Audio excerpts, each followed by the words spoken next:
आखिरकार वो दिन भी आ ही गया जब राजा अपने 7 पुत्रों के साथ बारात लेकर चल पड़ा। दोस्तों, पुराने समय में वर पक्ष वाले यानी बाराती 2 से 3 दिन तक वधू पक्ष के यहाँ रुका करते थे। लड़की पक्ष वाले 3 दिनों तक उनकी अच्छे से खातिरदारी करने के बाद चौथे दिन लड़की को बारात के साथ विदा किया करते थे। जब राजा अपने पुत्रों सहित बारात लेकर पहुंचा तो दूसरे राजा ने उनका बड़ा आदर आतिथ्य किया। शाम हुई तो 7 राजकुमार उस राज्य को देखने के लिए अपने अपने घोड़ों पर सवार होकर घूमने निकल पड़ते हैं। घूमते हुए उनमें सबसे छोटे वाला राजकुमार उनसे अलग हो जाता है। अन्य 6 राजकुमार तो घूम फिर कर वापस लौट जाते हैं, पर छोटा राजकुमार जंगल में भटक जाता है। तभी छोटे राजकुमार को जंगल के बीचों बीच एक बड़ा ही सुंदर भवन दिखाई पड़ता है। भूखा प्यासा और थका हुआ तो वो था ही, सोचा क्यों ना इस भवन में जाया जाए और जलपान आदि के बाद थोड़ी देर विश्राम किया जाए। दरअसल ये भवन उन जादूगरनियों का ही था।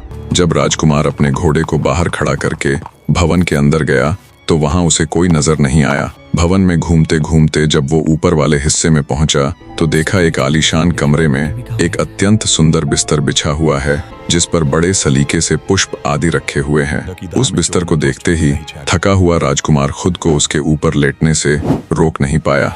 दिन भर की थकान और वो आरामदायक कोमल सा बिस्तर। कुछ ही पलों में राजकुमार नींद के आगोश में था। शाम का समय हुआ तो चारों जादूगरनियां अपने स्थान पर लौटी।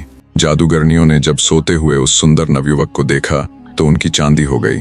चारों दुष्टनियां अत्यंत हर्षित हुई कि आज तो शिकार खुद चलकर उनके पास आया है। वैसे भी इन दिनों उनके पास कोई अन्य शिकार नहीं था। उन्होंने आपस में बातें की, देखो तो कितना चिकना चुपड़ा और हट्टा कट्टा है, लगता है किसी रईस घराने की औलाद है। इसको सुखा कर खाने का तो आनंद ही अलग होगा। उन्होंने एक कच्चे सूत के धागे से राजकुमार को बांध दिया ताकि उसकी बेहोशी न टूटे, और वे वहां से चली गई। दूसरी तरफ जब छोटा राजकुमार वापस नहीं लौटा तो चारों तरफ हो हल्ला मच गया। हर तरफ राजकुमार की खोज होने लगी।